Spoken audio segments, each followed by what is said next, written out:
1 Corinthiens chapitre 6 à partir du verset 9. Ne savez-vous pas que les injustes n'hériteront point le royaume de Dieu? Ne vous y trompez pas, ni les impudiques, ni les idolâtres, ni les adultères, ni les inféminés, ni les infâmes, ni les voleurs, ni les cupides, ni les ivrognes, ni les outrageux, ni les ravisseurs n'hériteront le royaume de Dieu. Et c'est là ce que vous étiez, quelques-uns de vous. Mais vous avez été lavés. Mais vous avez été sanctifiés. Mais vous avez été justifiés au nom du Seigneur Jésus-Christ et par l'Esprit de notre Dieu. Tout m'est permis, mais tout n'est pas utile. Tout m'est permis, mais je me laisserai asservir par quoi que ce soit. Les aliments sont pour le ventre. Et le ventre pour les aliments. Et Dieu détruira l'un comme les autres. Mais le corps n'est pas pour l'impudicité. Il est pour le Seigneur. Et le Seigneur pour le corps. Et Dieu qui a ressuscité le Seigneur nous ressuscitera aussi par sa puissance. Ne savez-vous pas que vos corps sont des membres de Christ? Prendrai-je donc les membres de Christ pour en faire les membres d'une prostituée? Loin de là. Ne savez-vous pas que celui qui s'attache à la prostituée est un seul corps avec elle? Car, est-il dit, les deux deviendront une seule chair. Mais celui qui s'attache au Seigneur est avec lui un seul esprit. Fuyez l'impudicité. Quelque autre péché qu'un homme commette, ce péché est hors du corps. Mais celui qui se livre à l'impudicité pêche contre son propre corps. Ne savez-vous pas que votre corps est le temple du Saint-Esprit qui est en vous, que vous avez reçu de Dieu et que vous ne vous appartenez point à vous-même, car vous avez été rachetés à un grand prix. Glorifiez donc Dieu dans vos corps et dans votre esprit qui appartiennent à Dieu. Que le Seigneur ajoute ses bénédictions et toute sa parole pour s'asseoir.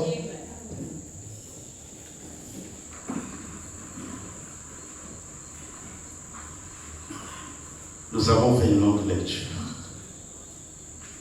Mais c'est nécessaire. Le verset 18 particulièrement dit: fuyez l'impudicité. Nous allons voir une série de sermons sur le mot fuyer. Parce que c'est très capital. Pour une église locale qui se dit l'épouse de Christ et qui veut se préparer pour l'enlèvement. S'il y a des choses que nous ne fuyons pas, l'enlèvement ne sera pas pour nous. Donc, c'est important pour nous de considérer certaines choses. Nous sommes dans le temps de préparation. Et nous devons le comprendre. Nous ne sommes pas dans le temps où nous faisons ce que nous voulons. Mais nous sommes dans le temps où nous devons faire ce que Dieu veut que nous fassions. Pas ce que je veux, mais ce que lui, il veut. Notre volonté doit disparaître. Et seule la volonté de Dieu doit pouvoir se manifester dans nos vies. Alors, fuyez l'impudicité. C'est la première chose que nous allons voir ce soir. Face à chaque situation, peu importe la situation que l'on vit, peu importe la situation que le croyant vit, Dieu Dieu attend du croyant une certaine attitude. Face à chaque situation, il y a une attitude que le croyant doit manifester. Peu importe le problème par lequel tu passes, peu importe la difficulté par laquelle tu passes, peu importe le problème par lequel tu passes, Dieu attend de toi une certaine attitude. Devant chaque situation, il y a une attitude. Une attitude appropriée à chaque situation. Et cette attitude-là ne doit pas venir de l'intelligence humaine. Cette attitude-là ne doit pas venir de l'homme. Cette attitude que le croyant doit manifester face à une situation doit venir des Écritures. Pour chaque situation, l'Écriture nous donne la bonne attitude. Pour chaque difficulté, l'Écriture nous donne l'attitude appropriée pour chaque situation. Alors pour chaque situation, prenons l'attitude qui est déjà recommandée dans la parole. Alors, il y a plusieurs situations. Et il y a aussi plusieurs attitudes que le croyant doit adopter pour pouvoir avancer avec son Dieu. Et ça, c'est capital. Souvent, nous voulons prendre nos propres décisions. Face à une épreuve, face à une situation, nous voulons agir comme nous voulons. Le croyant ne doit pas agir comme il veut. Le croyant, pour toute situation, il doit agir comme Dieu le veut. Comme Dieu l'exige. Laisse le croyant agir comme Dieu l'exige. Dieu est avec le croyant.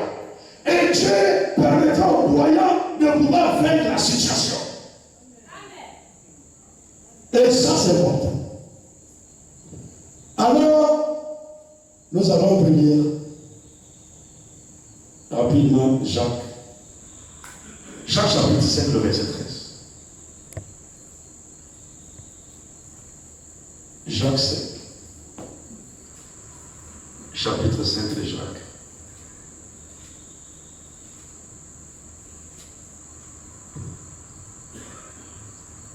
À partir du verset 13. Quelqu'un parmi vous est-il dans la souffrance? C'est une question qui est posée. Et c'est une situation de la vie.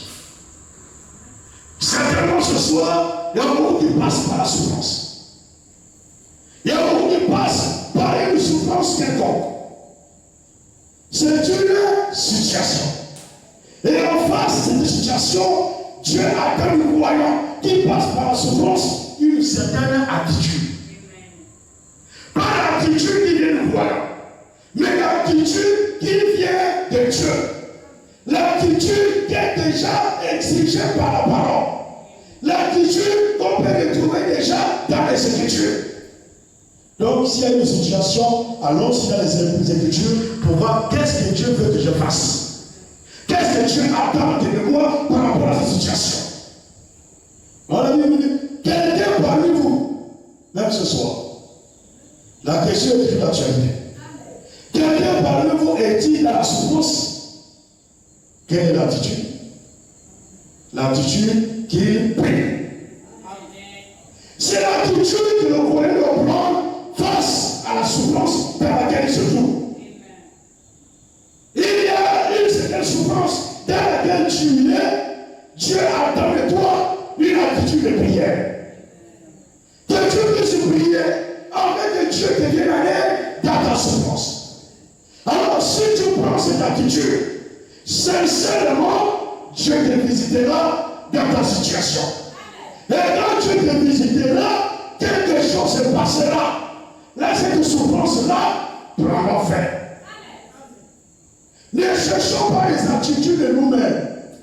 Ne cherchons pas à prendre certaines postures de nous-mêmes. Prenons toujours la posture des Écritures. Tant que nous sommes derrière l'Écriture, nous aurons toujours la victoire. Alors l'attitude que l'Écriture donne ici, face à la souffrance, c'est la prière. Mais cette attitude prier n'est pas forcément pour d'autres situations. Pour chaque situation, Dieu donne une certaine attitude. Alors, nous allons encore progresser pour voir. Quelqu'un est-il de la joie ce soir, par exemple? Est-ce qu'il y a quelqu'un ce soir qui est dans la joie? Alors, même dans la situation de joie, il y a une certaine attitude que le croyant doit manifester. Dieu attend de toi, quand tu es dans la joie, une certaine attitude. Et cette attitude ne vient pas de toi. Cette attitude vient des Écritures. C'est déjà écrit. Nous n'avons pas le proposition à fabriquer. Tout est dans les Écritures. Il suffit seulement d'aller dans les Écritures. Dieu te montrera ce que tu vas faire. Alors, je réponds cela. Quelqu'un est-il dans la joie? L'attitude se voit qu'il chante des cantiques. C'est l'attitude que Dieu attend du croyant quand il est dans la joie. Mais nous sommes parfois dans la joie, même pas chanter un cantique au Seigneur. Même pas un seul cantique. Et pourtant tu es dans la joie. Et tout le monde peut voir que tu es dans la joie. Tous peuvent contempler que tu es dans la joie. Mais tu ne prends pas une certaine attitude qui est donnée par les Écritures. Quand tu prends l'attitude donnée par les Écritures, tu es dans la parfaite volonté de Dieu. Et quand tu es dans la parfaite volonté de Dieu, Dieu est avec toi. Dans la joie, il y a une attitude que le croyant prend. Quelqu'un est-il dans la joie qu'il chante des cantiques? Même à la maison, pendant que tu es à la cuisine, tu es en train de préparer. Tu es béni à l'aube du matin. Tu es dans la joie. Mais garde cette joie toute la journée. Pourquoi tu veux garder cette joie juste pour un petit temps? La Bible ne dit pas chante des cantiques. Non. La Bible dit chante des cantiques. Passe la journée dans les cantiques. Conserve ta joie. Garde-la toute la journée. Et tu verras, Dieu fera encore de grandes choses dans ta vie. Il faut garder cette attitude face à cette situation. Et le verset 14 dit, quelqu'un parmi vous est-il malade? L'attitude c'est quoi? Qu'il appelle les anciens de l'Église et que les anciens prient pour lui. Qu'il appelle les anciens de l'Église et que les anciens prient pour lui. En noyant d'huile au nom du Seigneur. Chaque attitude, chaque situation, il y a une attitude. Ça, c'est important de le comprendre. Parce que parfois, nous prenons certaines attitudes là où ce n'est pas nécessaire. Là où ça ne s'ajuste pas. Et comme ça ne s'ajuste pas, nous voyons qu'il n'y a pas de résultat. Mais il n'y a pas de résultat parce que toi-même, tu t'es imaginé une attitude. Tu t'es imaginé une certaine solution. Non. Ton attitude doit venir des Écritures. Tant que tu es dans l'attitude que donne l'Écriture par rapport à la situation par laquelle tu passes, Dieu est avec toi.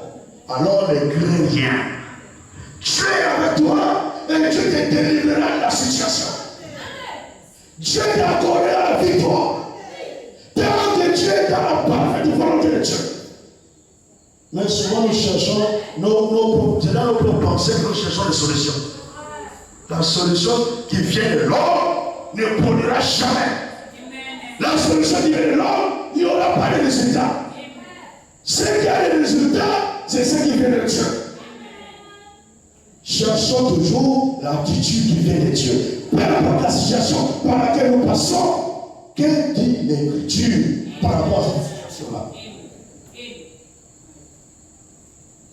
Et nous voyons qu'il y a plusieurs choses. Même ici, nous sortons le verset 19. Le verset 19 dit, mes frères, si quelqu'un parmi vous s'est égaré loin de la vérité, c'est une situation. Ça peut arriver que quelqu'un parmi nous là, parmi nous par ailleurs, soit égaré loin de la vérité. Quelle est notre attitude? Quelle est l'attitude que Dieu attend des croyants? Quelle est l'attitude? Il dit ceci. Je réponds. Mes frères, si quelqu'un parmi vous s'est égaré loin de la vérité, et quel autre lit la main, c'est ça l'attitude. C'est des parler nos frères. Et quel autre lit la main, qu'il sache que celui qui ramènera un pécheur de la voie où il s'était égaré sauvera une âme de la mort et ouvrira une multitude de péchés. Si quelqu'un parmi nous s'est égaré loin de la vérité, Dieu n'attend pas de nous les critiques. Dieu n'attend pas de nous que nous puissions aller au parler critico-quartier. Dieu n'attend pas de nous que nous faisons un objet de discussion dans nos maisons. Dieu attend de nous une certaine attitude, que nous puissions aller rechercher nos frères, nous puissions aller rechercher la sœur, pour le ramener dans la vérité. Parce qu'il s'est égaré loin de la vérité, notre attitude, c'est de le ramener. Souvent, nous prenons de mauvaises attitudes. Un frère s'est égaré, ça devient un sujet de critique. Je vous avais dit, au frère, je savais. C'est là que va arriver. Toi-même, tu as un lot de péché. Tu es rempli de péché. Tu es même plus de péché que ce frère-là. Mais tu ne regardes pas la poudre qui est dans ton œil. Tu regardes plutôt la paille qui est dans l'œil de ton frère. Hypocrite. Ôte d'abord la poudre qui est dans ton œil. Et tu verras maintenant comment il est le frère. Qui parmi nous peut dire qu'il est sans péché? Qui parmi nous peut dire qu'il n'a jamais péché? Mais pourquoi quand un frère fait quelque chose, ça devient sujet de débat dans la maison? Quand une soeur fait quelque chose, ça devient sujet de débat dans la maison. Nous sommes jamais. Moi, je n'ai pas de mots à changer. Quand nous le faisons, nous sommes jamais. Frères et sœurs, ne parlez jamais de frères ou d'une sœur dans vos maisons. À l'absence de ce bien-aimé, ne parlez pas de lui-là. Vous êtes des chalets. Tu as quelque chose à redire à ton frère, va avec ton frère. Va avec ta sœur. Mais pas parler avec une autre sœur. Pas parler avec notre frère. Va voir le bien-aimé. Nous prenons soit une mauvaise attitude. Alors, ce sont des attitudes sataniques, diaboliques, inspirées par le diable. Quand vous n'êtes pas derrière l'attitude qui est recommandée par l'Écriture, vous êtes inspiré par le diable. Quand ce n'est pas Dieu qui inspire, c'est le diable qui inspire. Il y a que deux sources d'inspiration.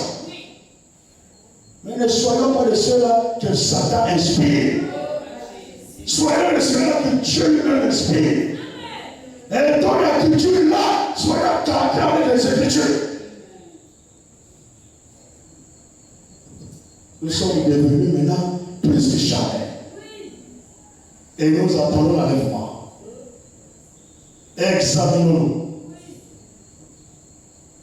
Un frère, si vous s'est égaré loin de la vérité, cherche à ramener ton bien-aimé. C'est ça l'amour. Quand nous étions égarés, nous étions loin de Dieu. Nous étions même perdus. Qu'est-ce que l'amour a fait? Qu'est-ce que l'amour de Dieu a fait? L'amour a promis un sacrifice. L'amour a promis un sauveur. Et ce sauveur-là n'est pas venu critiquer ta situation. Ce sauveur-là n'est pas venu parler de ton problème. Ce sauveur est descendu même dans ta bassesse, dans ta situation, pour faire quoi? Pour te ramener. Pour te ramener dans la bonne position. Pour te ramener dans la vérité. Dieu l'a fait. Dieu aussi attend de nous que nous puissions avoir la bonne attitude. Si nous avons l'amour de Dieu, bien sûr. Si nous n'avons pas l'amour de Dieu, nous passons notre temps à nous critiquer, à nous manger. Dans cet état, l'enlèvement vient, tu ne partiras pas. Veillons sur nos langues. Le chrétien ne parle pas trop. Le chrétien ne cherche pas à savoir ce qui se passe à l'assemblée. Le chrétien, quand il est à l'assemblée, c'est pour adorer son Dieu. C'est pour louer son Dieu. C'est pour avancer avec son Dieu. C'est pas pour chercher à connaître les faiblesses du frère. Pour chercher à connaître les faiblesses de la soeur. Quand nous venons pour chercher à connaître les erreurs, nous aurons un temps d'erreur. Je te donnerai ce que ton cœur désire. Si tu viens pour connaître mes fautes d'orthographe, Dieu mettra plein de fautes d'orthographe pour toi. Cela sera pour toi, pas pour tout le monde. Les autres comprendront de la bonne manière. Mais toi, tu ne recevras que les erreurs. Ayons la bonne attitude. Et Dieu sera toujours avec nous. Et dans la situation d'impudicité, dans un royaume, et en face de l'impudicité, Dieu attend de toi une certaine attitude. Dieu n'a pas dit prie. Dieu n'a pas dit chante et cantique. Dieu ne te le dit pas. Maintenant, Dieu te dit quoi? Fuis de la publicité. C'est l'attitude que nous devons prendre. C'est l'attitude que nos croyants devons prendre face à la publicité. Dieu n'a pas dit reste là. Dieu n'a pas dit prie. Veille toute la nuit. Tu feras tout ça cadeau. Dieu dit fuyez. Dieu ne se trompe pas. Le Seigneur ne se trompe pas. Pourquoi c'est une situation qui dit prie? Et dans notre situation, il dit fuyez. Tu pourrais se dire non, Seigneur, tu as dit prier sans cesse. Je suis devant une situation de publicité. Il y a une sœur là vraiment que j'aime souvent voir. Et je fais tout pour rester à côté de la sœur. Je préfère rester là et je prie seulement. Continue à prier. Prie, tu verras seulement. Tu vas te retrouver dans l'impudicité sans le savoir. L'impudicité est un mauvais péché. Je vais vous dire ce soir, c'est l'impudicité qui rend l'église faible. Oui.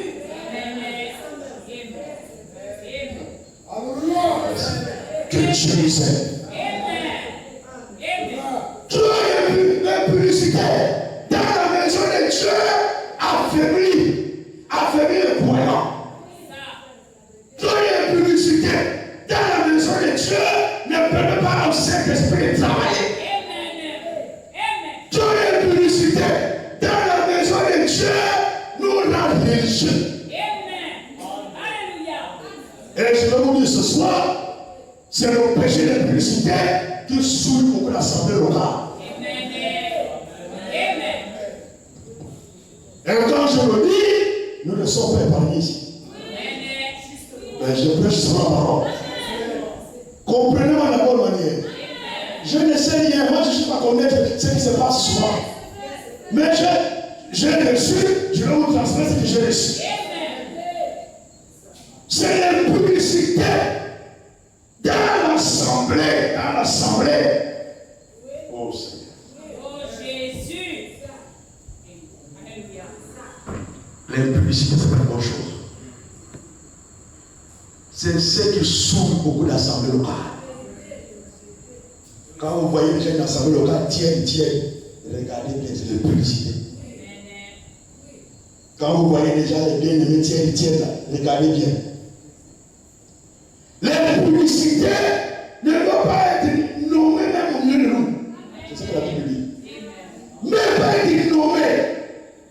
Là, on parle de nommer, à plus forte raison, l'acte. On dit l'impudicité. L'homme peut être nommé parmi nous. Donc, il ne peut pas voir de l'impudicité de nous. Et là, dans la Bible, il y a une assemblée locale aussi qui a beaucoup souffert de l'impudicité. Prenons au sérieux l'avertissement de Dieu. Nous voulons les rôles, on veut qu'il y ait des mains. On veut que Dieu nous utilise. On veut que Dieu utilise les dons qui sont ici. Nous avons besoin de voir les dons de prophétie se manifester. Les paroles en langue se manifester. Nous sommes dans quelle attitude? Vous pensez que dans votre souillure, Dieu va vous visiter? Jamais. Nous ne voulons pas nous consacrer, mais nous voulons nous souiller ce soir. Sachez ce soir, la souillure et publicité que toi tu fais sous l'assemblée. C'est quel péché tu souilles le corps. Les autres péchés sont hors du corps. Mais le péché de publicité t'amène à souiller ton propre corps. Mais quand vous le faites dans l'assemblée, vous souillez aussi l'assemblée. Il ne doit pas y avoir de copinage entre les frères et les sœurs. Un frère n'a pas trop de marcher avec une sœur. Vous allez vous raconter quoi? Pendant que quelqu'un te dit fuis, toi tu marches avec la sœur. Si nous étions prudents comme nous l'a dit dans Matthieu, il dit soyons prudents comme les serpents. Si nous étions prudents, un frère dit moi-même, une femme, peu importe la terre, qui a en train de venir dans sa direction, pendant qu'il est en train de marcher en ville, il voit une femme qui vient, il change même de côté. C'est ça, fuir. Fuir, c'est partir en acte. C'est partir rapidement pour échapper à une situation. Quand on dit fuir, c'est pas marcher doucement comme ça. Quand on dit fuir, c'est pas rester statique. Fuir, essayez de vous représenter le jour où vous allez voir un lion dans votre maison. Vous sortirez de cette maison comment? C'est ça, fuir. Vous allez fuir la maison parce qu'il y a une situation dangereuse dans la maison et vous n'allez pas marcher doucement. Vous allez fuir. L'impudicité est une situation dangereuse. C'est à cause de ça que Dieu n'utilise pas beaucoup. Que ce soit les frères ou les sœurs. C'est une situation dangereuse. Et face à cette situation, Dieu nous dit fuyez. Et nous devons fuir. Chaque situation a une attitude. Même quand le Seigneur parlait de la persécution à ses disciples, nous allons prendre un peu rapidement Matthieu 10. Il leur a dit ce qu'il faut faire.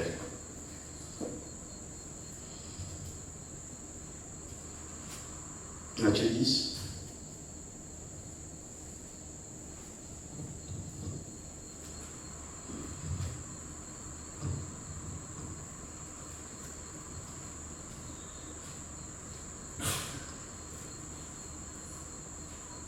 Matthieu 10, nous prenons le verset 23. Verset 23 de Matthieu chapitre 10.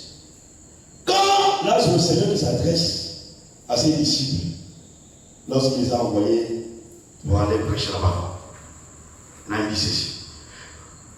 Quand on vous persécutera dans une ville, il ne dit pas prier. Il y a une attitude face à chaque situation. Quand on vous persécutera dans la vie, fuyez. Fuyez dans une autre. Je vous le dis en vérité.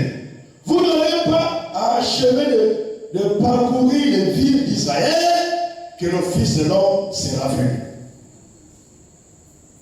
Il dit, quand on vous persécutera dans une ville, fuyez dans une autre. s'ils devaient respecter cela, s'ils étaient persécutés, il veut que Dieu soit avec eux, il ne devait pas laisser là gérer, prier. Il devait seulement fuir dans une autre vie. Il y a des situations où Dieu nous dit fuyez. Il n'y a pas à négocier. Il n'y a pas à gérer. Il n'y a pas à prier. Fuis seulement. Et c'est le cas de l'impudicité. C'est une situation face à laquelle il faut fuir. Alors, si tu veux montrer que tu es fort, tu verras le diable à ta tête. Il faut fuir l'impudicité. Fuyons, ne restons pas là. Alors, je disais que dans la Bible, il y a une assemblée locale qui a beaucoup souffert de cette affaire d'impudicité. C'est l'église locale de Corinthe. Nous allons lire quelque chose. L'église locale de Corinthe. C'est une église qui a donné beaucoup de difficultés à l'apôtre Paul. Si vous lisez 1 Corinthien et 2 Corinthiens, vous allez voir que c'est beaucoup plus de publicité. Et un moment donné, il dit perfectionnez-vous. Parce qu'il y a trop de publicité. Et l'impudicité là ne permettra pas que Dieu travaille au milieu de nous.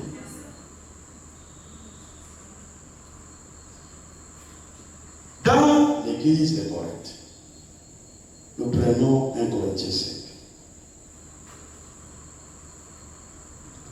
Nous sommes chez les Corinthiens. Là, nous partons dans l'assemblée locale de Corinthe. 1 Corinthiens, chapitre 5. 1 Corinthiens, chapitre 5. La Bible dit, on a dit généralement qu'il y a parmi vous de l'impudicité.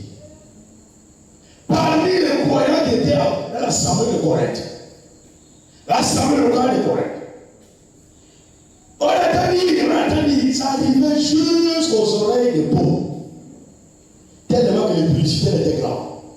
On a dit généralement qu'il y a parmi vous de l'impudicité.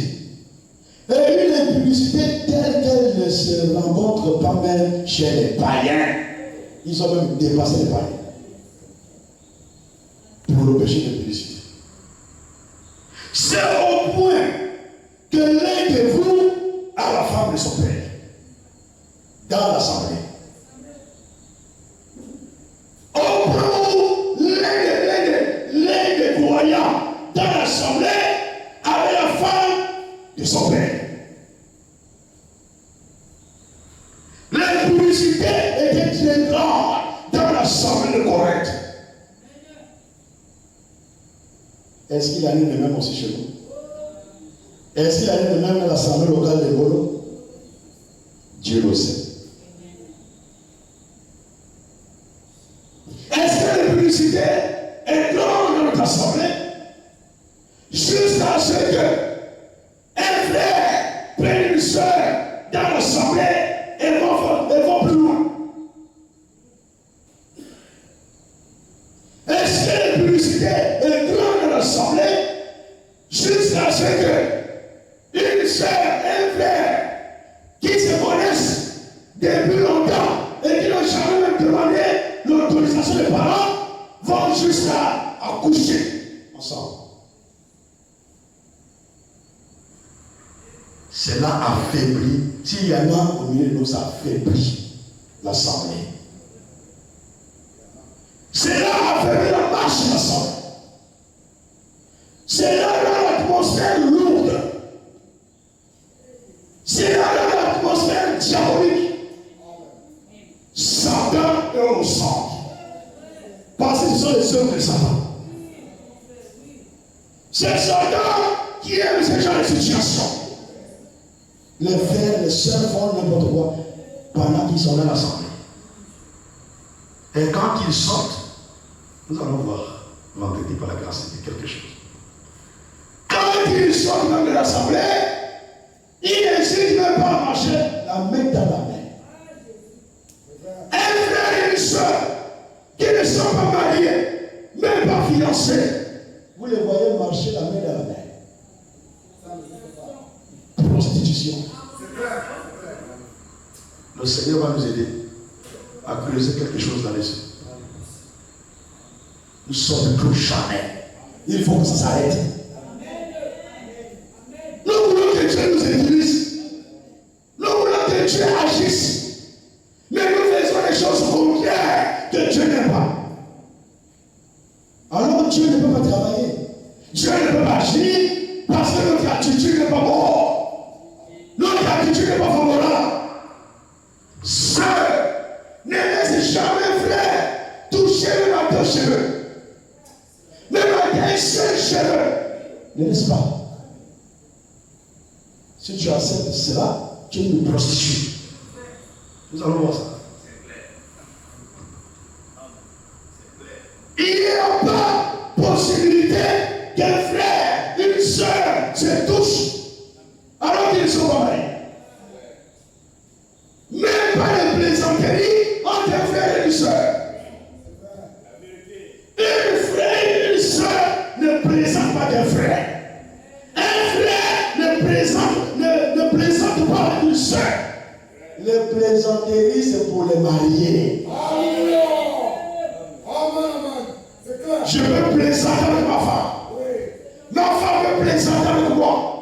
Mais je ne peux pas plaisanter avec une soeur artiste. Avec une soeur qui est là. Pas de plaisanterie. Et n'acceptez pas, c'est la soeur. Ce n'est pas les plaisanteries que le diable vous teste. Ce n'est pas les plaisanteries que le diable vous tente. Il vous tentera, tenter veut dire essayer. Donc, la meilleure manière d'essayer, c'est de plaisanter. Il va parler avec toi. Tu diras, non, non, frère, je ne fais pas ça. Non, sœur, je plaisantais. Alors qu'il ne plaisante pas. Il était sérieux. Et comme il a mis ta réaction face à ce qu'il a fait, il dira, j'ai plaisanté. Chiffre. Il faut que ça, ces choses-là arrivent au milieu. On ne parle pas du péché. On ne joue pas avec le péché.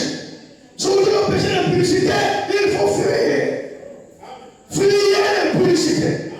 Ne restez pas là où se trouve le groupe de garçons. Ne restez pas là où se trouve le groupe de filles. Fuyez, frères. Fuyez les sœurs. Sœurs, fuyez les frères. Que chacun se fuit. Pas que les frères fuient, que les sœurs aussi fuient. Fuyez. Tant que nous ne fuyons pas, il y aura toujours le diable de nous. Et ça, c'est quoi? Amen. Dieu dit, fuyez. Dieu dit, non, je ne fuis pas, je fais. Je reste là. Je fais la chose. Dieu répondra. Dieu ne dégradera pas. Tu as soumis l'église du vivant. Tant que tu ne te répands pas, le péché la demeure en toi. La tâche la demeure. La seule manière pour que Dieu ôte cette tâche-là, c'est par la repentance. Répands-toi, sœur. Répands-toi, frère. Et soyons une assemblée de saints. Une assemblée de vrais croyants. Soyons durs avec le péché de l'impudicité. C'est ce qui détruit les assemblées locales. Nous devons rougir quand il s'agit d'impudicité. Sœur, ouvre les yeux. Quand tu vois les gens sur l'impudicité, ouvre les yeux grandement. Le démon va fuir. Frère, tu vois les sujets sur l'impudicité. Parce qu'il y a des sœurs aussi qui cherchent les frères.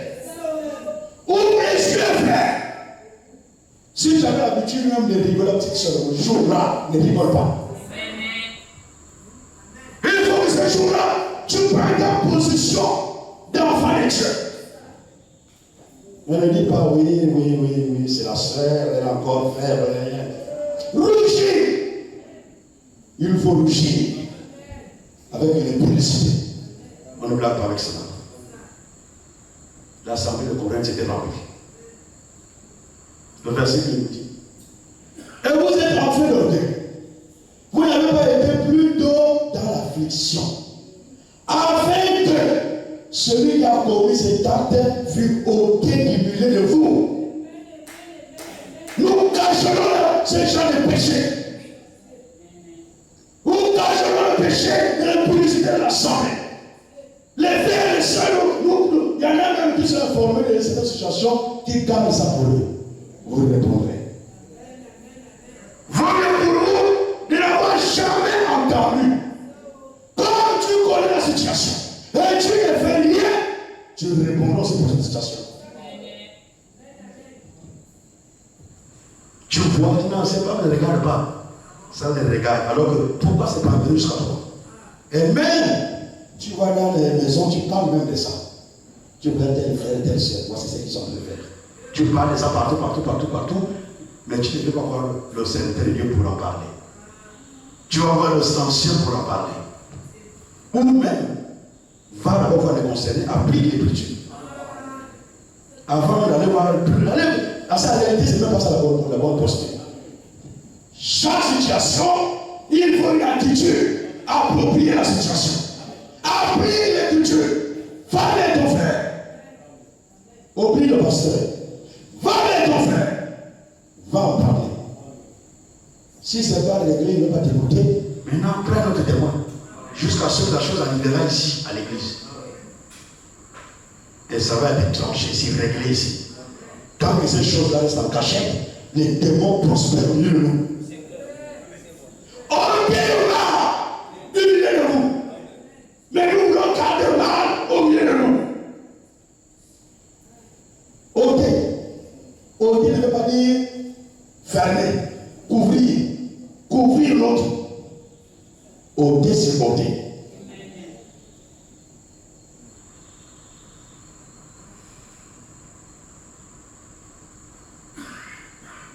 Le verset 3. Pour moi, c'est l'apôtre Paul. Pour moi, absent de corps, mais présent d'esprit, j'ai déjà jugé. Comme si j'étais présent, celui qui a commis un tel acte dans l'assemblée. Il ne faut pas accepter certaines choses au milieu de nous. Il ne faut pas que certaines choses perdurent au milieu de nous. C'est important pour notre assemblée locale. Si nous n'avons jamais compris ça, comprenons cela aujourd'hui. C'est important.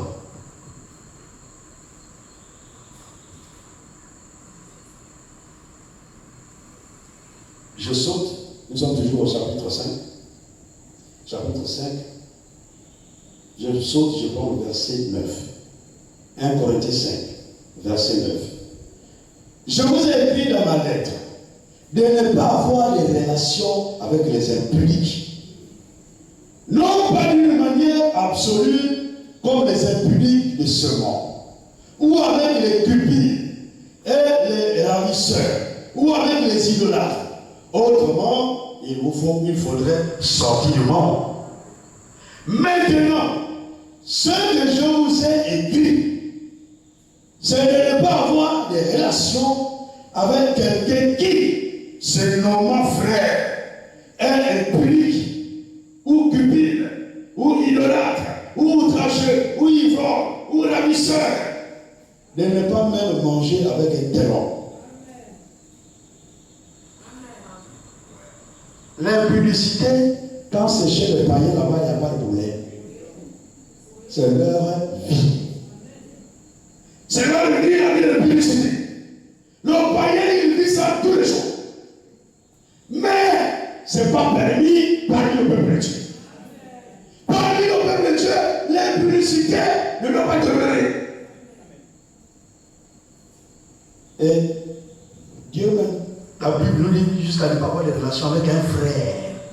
Quelqu'un qui se dit frère, mais qui est impudique.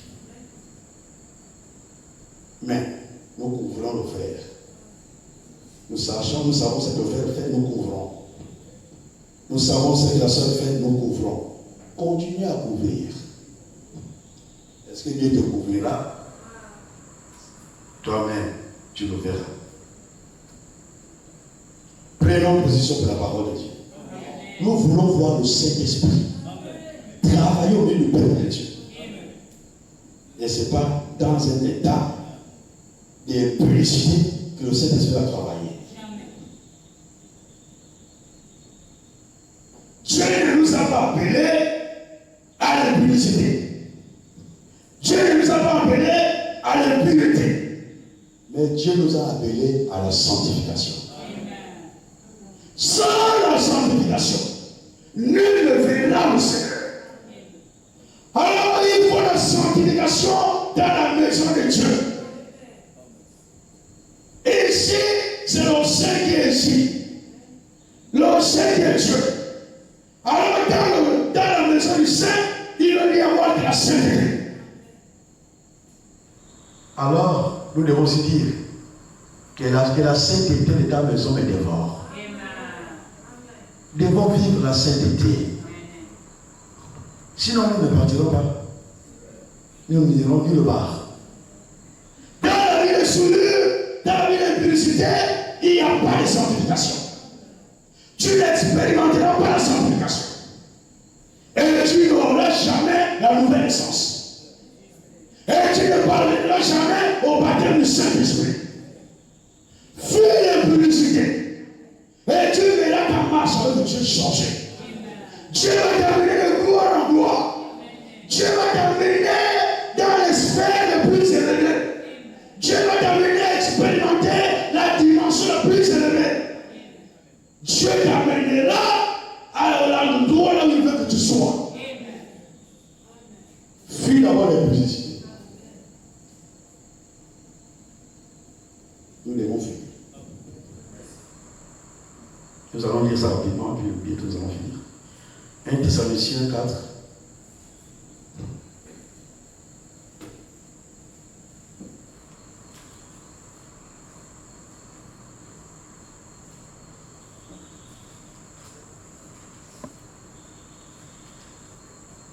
Thessaloniciens chapitre 4.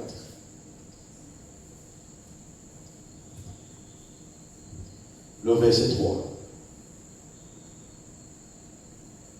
Ce que Dieu veut, c'est votre sanctification. C'est la parfaite volonté de Dieu. Ce que vous vous absteniez de l'impudicité, c'est la parfaite volonté de Dieu. Ce que Dieu veut, c'est votre sanctification. Ce que, là c'est pour rendre la chose plus claire. Ce que vous absteniez de l'impudicité. Abstenons de l'impudicité. Et la meilleure manière de s'abstenir de l'impudicité, c'est de fuir. Il n'y a pas une autre manière, il n'y a pas une autre attitude. Fuyez. Et nous devons nous abstenir de l'impudicité. Quand on dit abstenir, ça veut dire que tu as le désir de faire.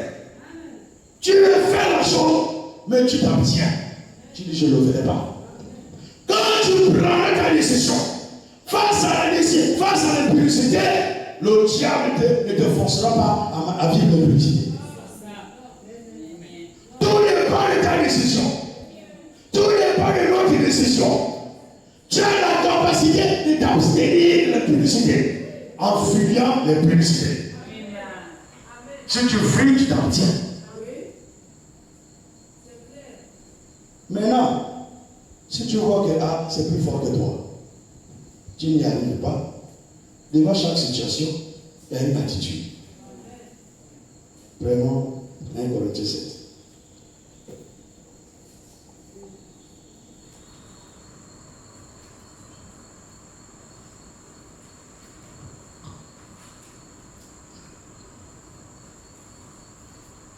Corinthiens.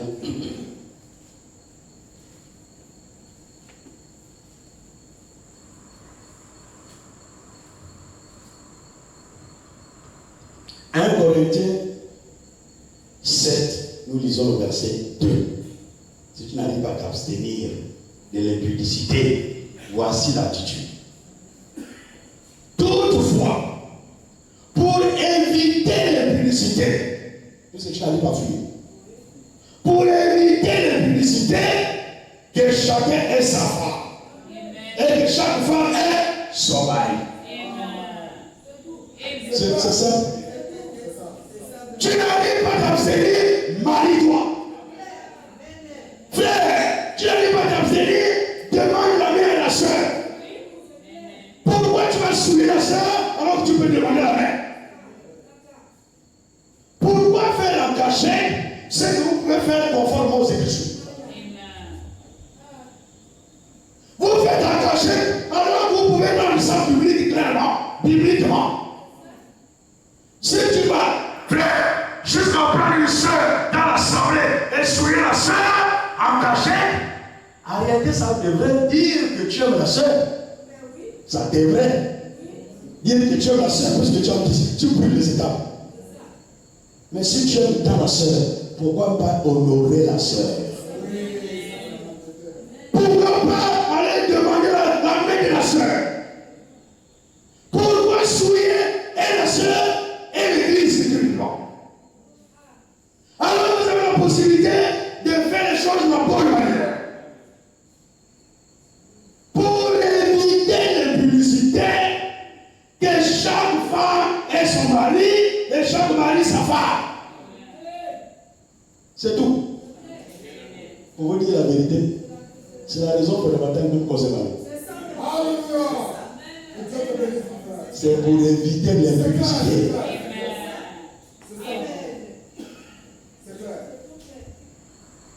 Je reprends ça. Toutefois, c'est l'apôtre Paul qui parle. Pas pour autre chose. Il dit pour éviter l'impudicité. Il ne dit pas toutefois pour votre amour envers la sœur ou envers le frère. Et toutefois pour éviter l'impudicité. Pour éviter l'impudicité, que chacun ait sa femme. Pas ses femmes. Sa femme. Que chacun ait sa femme.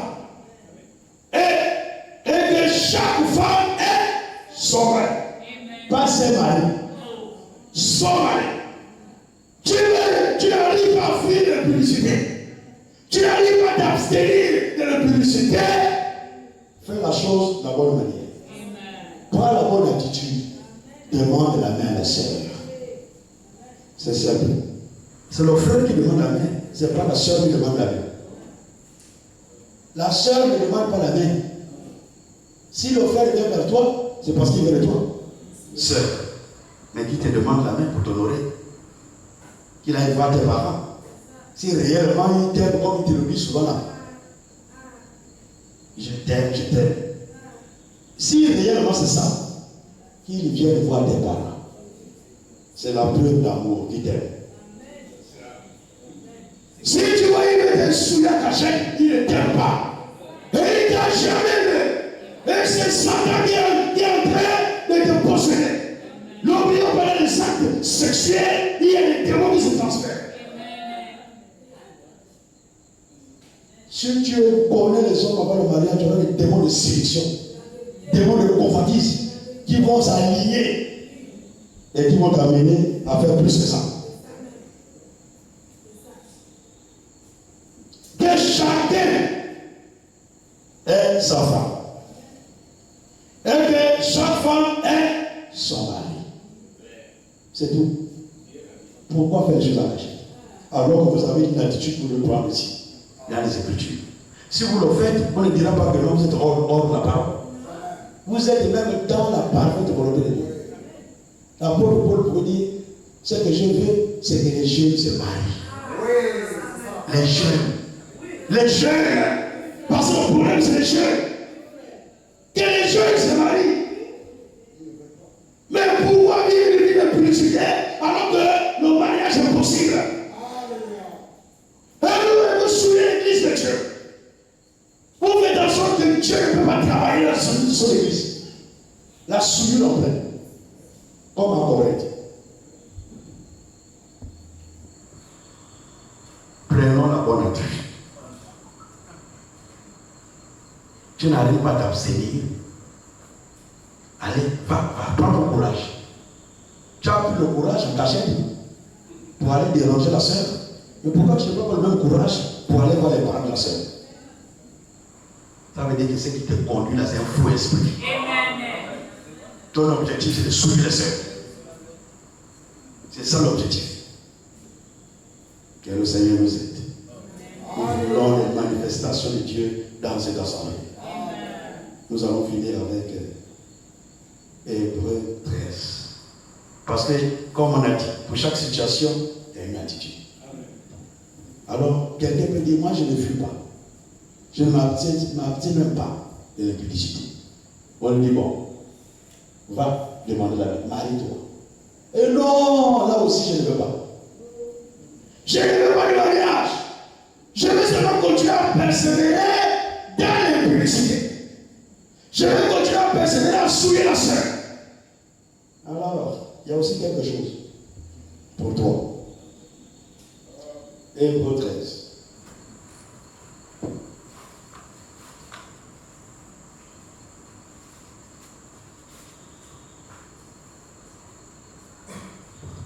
Hébreux 13. Nous lisons le verset 4 d'Hébreux 13. Verset 4. Que le mariage, que tu refuses là, que le mariage soit honoré de tous. Et le lit conjugal exempt de souillure. Car Dieu jugera les impudiques et les adultères. Alors si tu refuses de t'abstenir de l'impudicité, tu ne veux pas te marier, alors ce qui te reste, c'est le jugement. Dieu va te juger. Et la spécialité de Dieu, c'est de juger les impudiques et les adultères. Les saints jugeront le monde. Les saints jugeront le monde. Mais quand il y a le péché d'impudicité, Dieu lui-même se porte garant de te juger. C'est Dieu lui-même qui jugera les impudiques. C'est Dieu lui-même qui jugera les adultères. Dieu lui-même jugera. Tu n'échapperas pas. Vaut mieux pour nous maintenant de mettre nos pendules à zéro. Vaut mieux pour nous maintenant de se repentir face à ce que nous faisons. Vaut mieux pour nous maintenant de se conformer à la parole. Parce que ce jour-là, ce n'est pas un homme qui te jugera, c'est Dieu qui te jugera. Et tu n'échapperas pas. Dieu lui-même se porte garant de juger les impudiques. Parce que le péché d'impudicité là a déjà été jugé depuis le jardin de l'Èden. Et puis dans le judiciaire, Dieu lui-même a donné la sentence. C'est lui-même qui a donné, c'est pas quelqu'un d'autre. Quand il y a eu l'impudicité dans le jardin de l'Èden, Dieu lui-même a distribué les sentences. Ce n'est pas un homme qui est venu juger. Dieu lui-même. Dieu a jugé Ève.